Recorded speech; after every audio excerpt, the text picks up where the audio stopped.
Hi everyone, and welcome to today's YouTube guitar lesson. In this lesson I've got a short little chord melody arrangement of Happy Birthday to You that I'd like to teach you.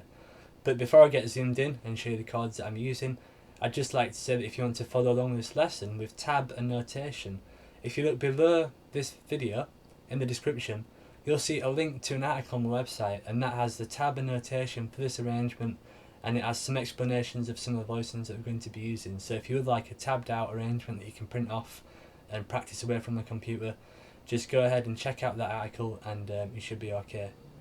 So thank you for checking out this YouTube guitar lesson today. I hope you enjoy it, and if you do have any questions about anything, please send me an email on my website, or you can contact me on my Facebook page, which is facebook.com/Jamie Holroyd Guitar.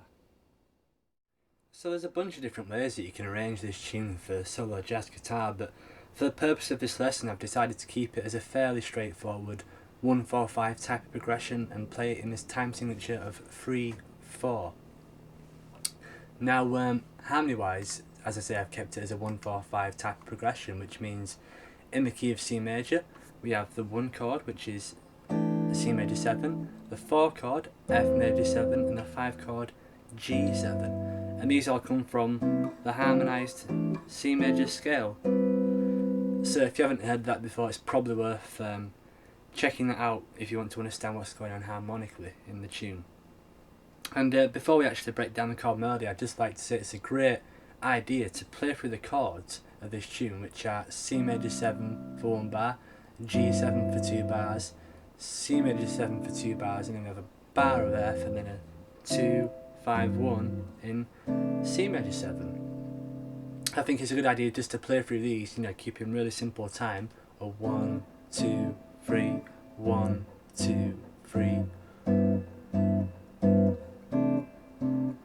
and so on, and try to either sing or whistle a melody over the top of it, just so you get the sound of the progression in your ears and you hear how it's working rhythmically and harmonically before moving on to the chord melody arrangement. And if you can, try and learn the melody in single lines first, because you don't really want to be getting too bogged down with a big arrangement before you can even play the single lines and the chords separately. So that's just a bit of a general practice point to do when you're working on any new chord melody arrangement. So the arrangement I've written out uses an abundance of quartal voicings, which are sometimes also referred to as fourth chords or fourth voicings as well. And I really like these chords. They're quite easy to grab, and they sound really open, and they sound really cool, and they're great to use in all kinds of situations. And I have an article on my website which explains what they are and their inversions and stuff, which I've linked to below, so if you want to find out some more info about fourth voicings, you can do. So for this arrangement I've basically started with a fourth voicing, a C major 7th with the 5th on top. G is our melody note, and I've harmonised it with this chord here, which is tabbed out in the lead sheet on my website.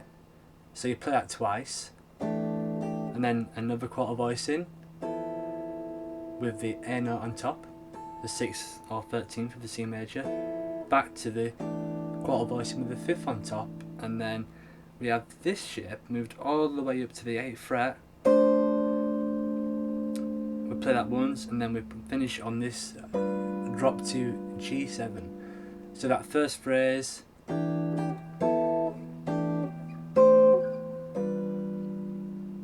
now finish on a drop to G7. But you could have easily played a quartal voicing, something like this. If you wanted to keep it all quartal, I've left the choice up to you.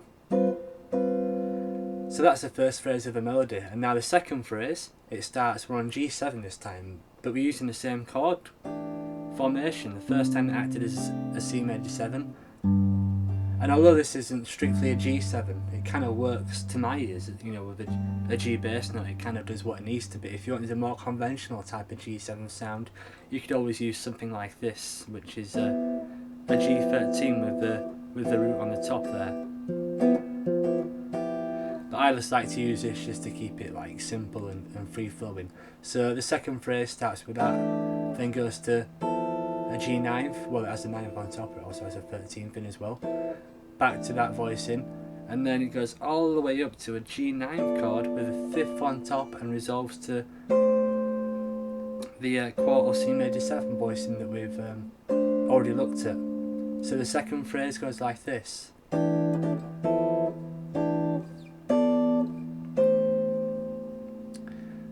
And then the last 4 bars of the tune, we start with this chord, which some of you might know as an E minor 7th, but it also works as a C major 7th chord. So we start by playing that twice, and then we jump up an octave. We go from this G here to this G.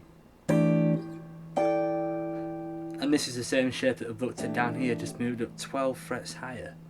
Then we have a drop to C major 7th chord, quartal C major 7th chord, and then we have another quartal chord, which is actually acting as a F major 7th sharp 11 here, and then we go to a drop to F major 7th chord, and we go all the way up. Sorry, that should have the third on the top note, by the way, that one, the A note, and we go all the way back up to another quartal F major 7th chord, which is the same one we used for this one.